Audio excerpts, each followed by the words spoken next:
don't win an endurance race, you outlast it. It's a fine line between pushing too hard and bringing the car home. 24 hours ago, 55 racing teams started this 14-hour, 1,200-mile trial by fire. A lot of the drivers maybe are feeling a little bit fatigued, and that's when mistakes and errors can happen. One team has been knocked down and roughed up. Now their road to redemption is on a fearsome racetrack that has been eating cars for 50 years. If a car is on your lap and it looks like you can run faster than them, you go after it to get a position. And that's when things get a little nutty. Can this upstart, overachieving team steal the win, or will they be humbled by Lady Luck? We've been racing, 7 hours? These last 10 minutes is going to be the longest 10 minutes. Real racing, real tracks, and real cheap cars. This is the Chumpionship. On part 1 of the Championship, our chump cars are old, used-up street cars. Most of the cars you see out there are from the 80s and 90s, that they've just become cheap enough that somebody can pick it up as Craigslist. And put a cage in it and fire suppression system and get your buddies together, and you can go race famous tracks for about as little money as can be had in 2017. Although the cars are not as expensive, the technique and the formula is all the same that you would see in high-dollar type of racing. Green flag, green flag, green flag. I lost it. I was, turn the wheel, lift up the throttle, slide the back, and I lost it. You never know who you're going to race against. You get real racers, and you get people turning up just to figure out how to race. Whoa! They're pulling a guy out off the track. I think he understood racing wrong. It's a huge field that we have out there, 55 cars. There's going to be some incidents. It only takes about 15 minutes to figure out who are the people you can play with and who are the people you stay the hell away from. Look, somebody! I pretend I did not touch him. So keeping out of trouble, keeping up the speed and keeping the car reliable, that's going to be our strategy. The intender hit me at 11. I left yours flat. The steering's off center. So we probably lost 5 minutes today. It's just the way it goes. It's racing, and we hope everybody else loses their 5 minutes tomorrow.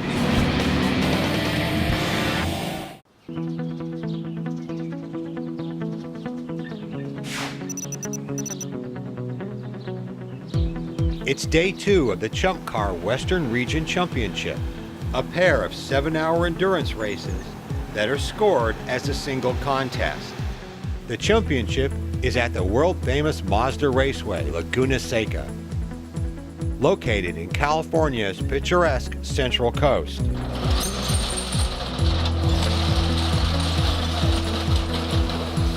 It's a little chilly out. It looks like it ought to be a good day. I'm from Michigan and it's still cold.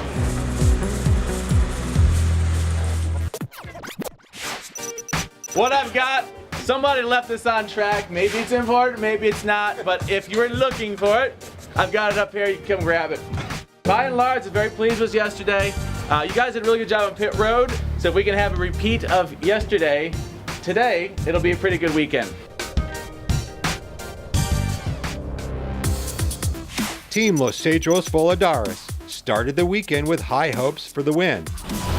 However, Eric Hoyshayle's on-track incident with another racer and Greg Smith's cut tire have left the team in a deep 12th place hole to dig out of. We just need to be clean so that we don't have those today, and there's probably 4 minutes to 5 minutes right there to make up.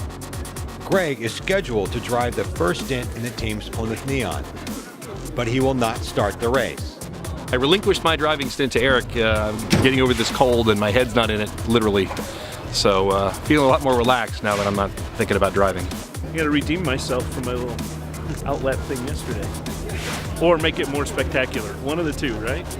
Barebones Racing currently resides in 6th place after a flawless first day of racing. Matt Williamson will start day 2 of the championship in the Mazda Miata Half Pint. Thinking about the task at hand, just trying to figure out my shift points. I'm visualizing the course, where I'm going to brake, where I'm going to turn in. Doing Laguna in my mind's eye right now.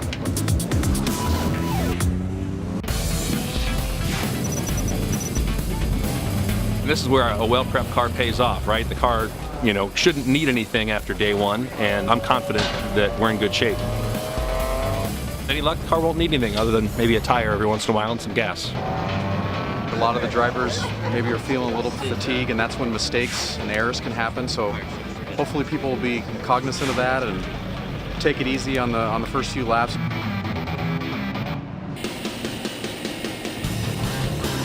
I expect it'll be different than yesterday. It'll be less chaotic.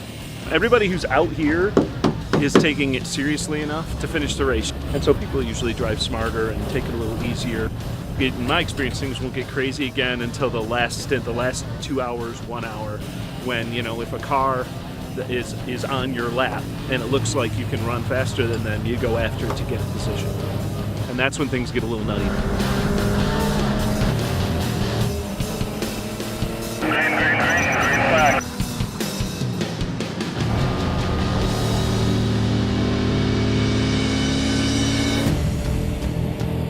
Both Team Los Cedros Valladares and Barebones Racing will continue their hare and the tortoise race strategy to win the championship, racing at a steady pace while methodically moving up the leaderboard.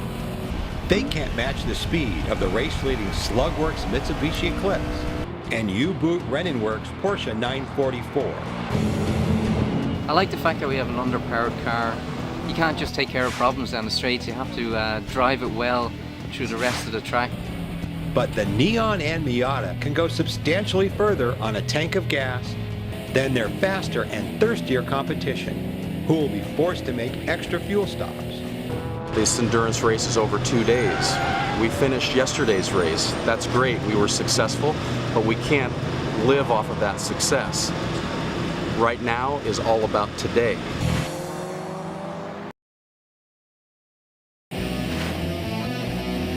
It's the start of the concluding race of the Chump Car Western Region Championship, held at the Mazda Raceway, Laguna Seca. Immediately from the waving of the green flag, Eric Hoyshale in the Team Los Cedros Valladares Neon wastes no time slicing and dicing through the heavy traffic. I actually run vehicle dynamics for all the SRT products. We do the SRTs, the Grand Cherokee SRT8, the Charger Challenger 300 SRT8. So me personally, I did the Hellcat tuning.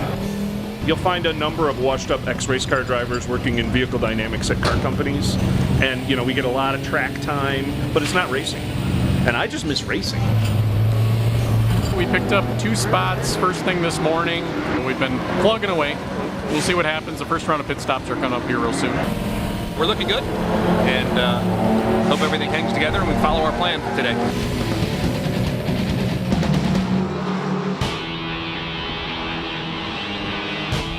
Matt Williamson started the day's race in the driver's seat of Barebones Racing's Miata Half Pint. I've got complete trust in my teammate here. Matt does so much for us. The guy's wrenching, and he's a hell of a driver too, so he's bringing that combination to our team, and we wouldn't be where we were without Matt's dedication and hard effort. The team has motored into 3rd place, 4 minutes behind the leaders, when Matt relinquishes Half Pint to Chris Foreman. It's a great run. We went up in the standings. I think we're 3rd overall now. So I couldn't ask for anything more.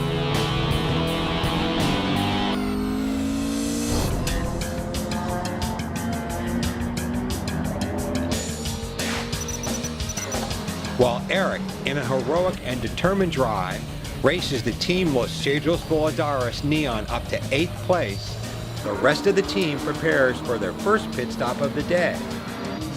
Along with the driver change and refueling, the team will change a front tire. Well, he's getting out of the car. Do you want me to pull the jack and the tire over there and stage it while you guys are fueling? Yeah, I think so. That'll give us a couple more seconds. Kevin Wesley will be driving the 2nd stint in the Neon. I just like coming here with a car that's, ends up being 23rd for lap time and running in the top 10, let alone the top 5, right? That's just means doing everything's right. The car prep's right, the drivers are right, everything's working right.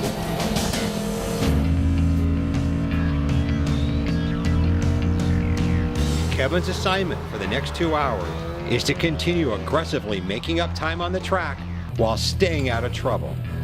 However, in short order, trouble finds Kevin.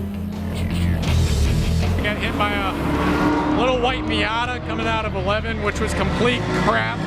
I mean, he was completely holding up everything, and then I'm on the exit. He had plenty of room off to the wall.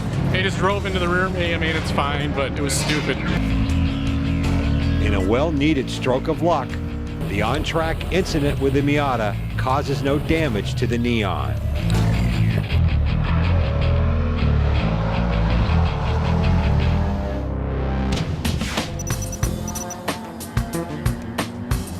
In the Barebones Racing pit stall, Keith Mayer prepares for his final turn to pilot Half Pint.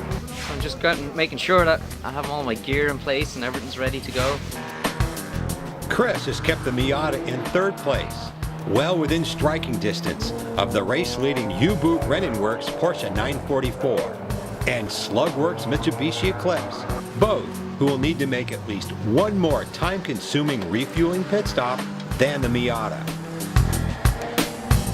We love seeing our fellow teammates improve and perform at their best. And Chris today is a 5 seconds a lap faster than he was yesterday. It's a lot of energy and a lot of pressure there, so I'm hoping to be a bit quicker than yesterday. I'd like to go faster, but I'd also like to do a consistent 2 hours.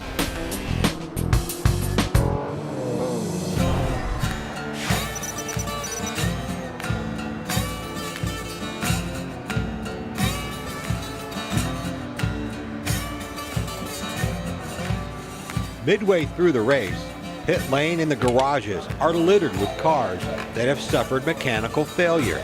I got 6 turns in, and then the motor died.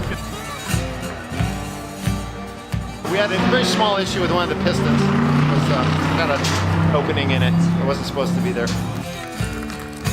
One of the great things about Chump Car racing is its accessibility as a low-budget racing series. However, the cars in the track are designed for normal daily driving, not to be run at the red line after racking up over 150,000 miles in everyday use. Breakdowns become as inevitable as night and day. Came onto the front straight over here, gave it some power, there was no power, it died immediately. So we're not really racing, we're gonna look at it and see if we can get this thing fixed. So, if you want to race in Chump Car, make sure to build something you know about, because chances are you're going to be working on it.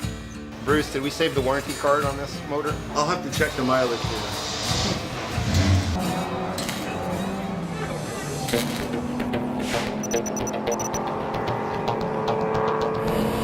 Team Los Cedros Voladares continues their remarkable revival from yesterday's on-track incidents.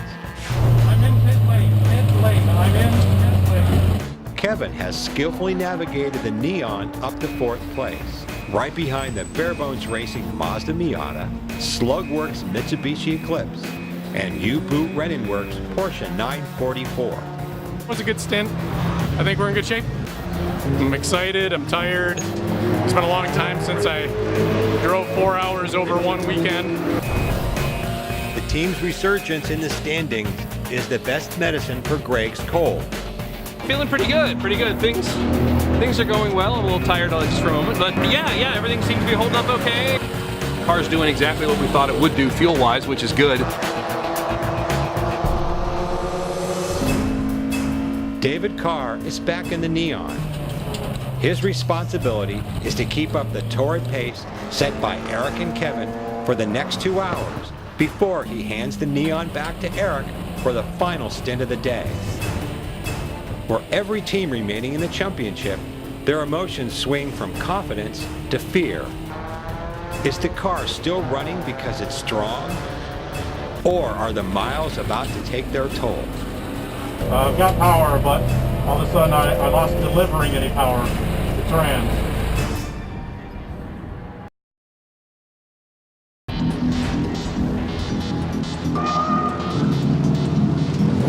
With a little more than an hour remaining in the final day of the Chump Car Western Region Championship, held at the Mazda Raceway Laguna Seca, the 4th place team Los Cedros Voladares Plymouth Neon is poised to challenge for the win. Then the door closes. I've got power, but all of a sudden I lost delivering any power to the trans. Without warning, the Neon's transmission fails. The car lost drive. Probably a broken half shaft or damaged half shaft. Just keep the line tensioned up, ride your brakes, okay? I'm frustrated. We had such a good run too. Even if we do get back out there, it's you know, we'd be lucky to be top 10 still. It takes over 15 agonizing minutes for David Carr and the wounded Neon to be towed back to the garage. We're going for a top 5. There's no way we're going to get a top 5 now.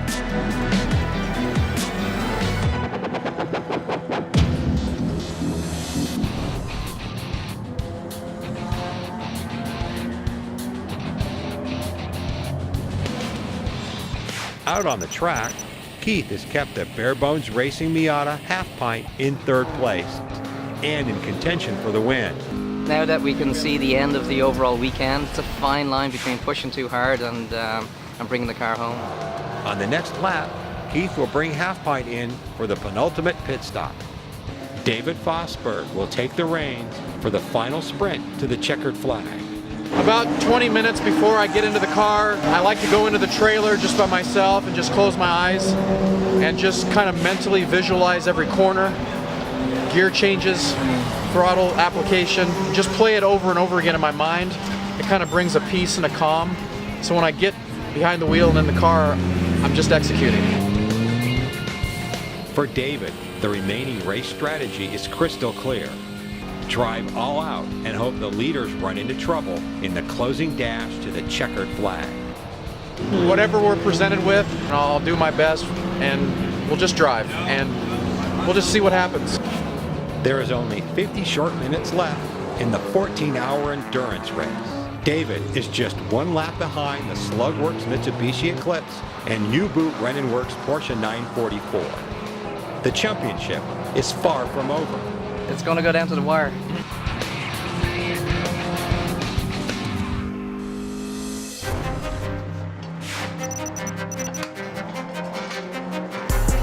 Was there a bang or anything? No. No bang, just all of a sudden a loss of power and free revving. Hashtag on this side, outer's good. I think it's driver's side. I say start it, put it in gear. Starting. Driving on this side. It's not driving on this side. It's barely creeping along. All right, well, let's shut it off.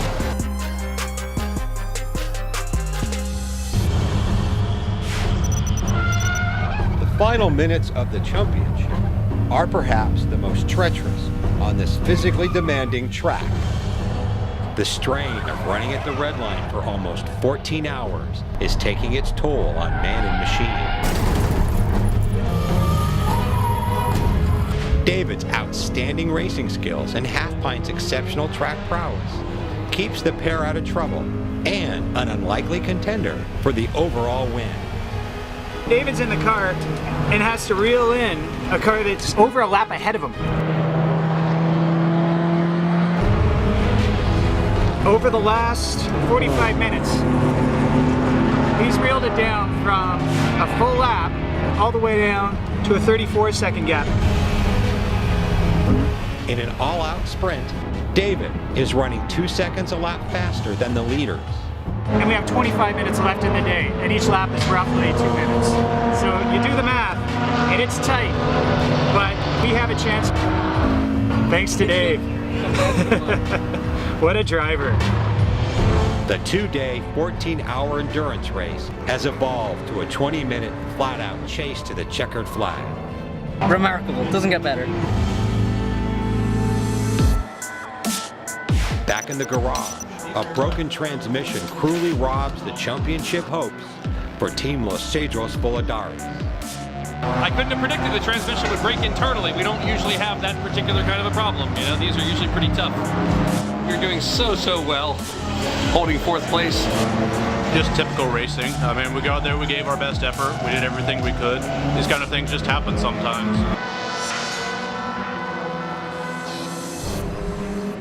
There he is. Keep it clean, keep it clean. 19 minutes left in the race, 10 seconds gap here. In the waning moments of the championship, David continues to close the gap on the leaders. We've been racing, what, 7 hours? These last 10 minutes is going to be the longest 10 minutes. Racing against the clock, David is driving like a man possessed. I think it comes down to the last 4 minutes of the endurance race, down to the wire. 2 more laps. 1 second gap.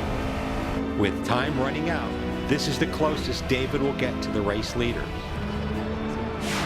At 4 p.m., with the waving of the checkered flag, the overachieving Barebones Racing proudly comes home in 3rd place. The Slugworks Mitsubishi Eclipse wins the championship.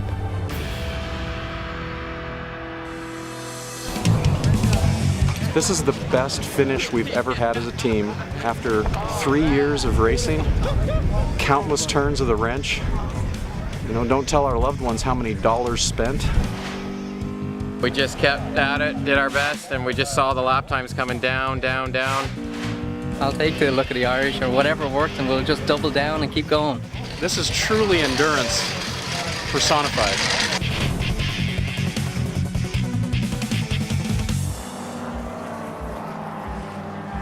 Chump Car takes on all comers, from skilled drivers to the working class man looking for a spark in life. A journey from which there is no return. All of us, you know, all of the competitors out there are all working. We don't have fancy sponsorships. We turn the wrenches ourselves. So there's a lot of pride out there because those cars are all, you know, put together by the teams that build them.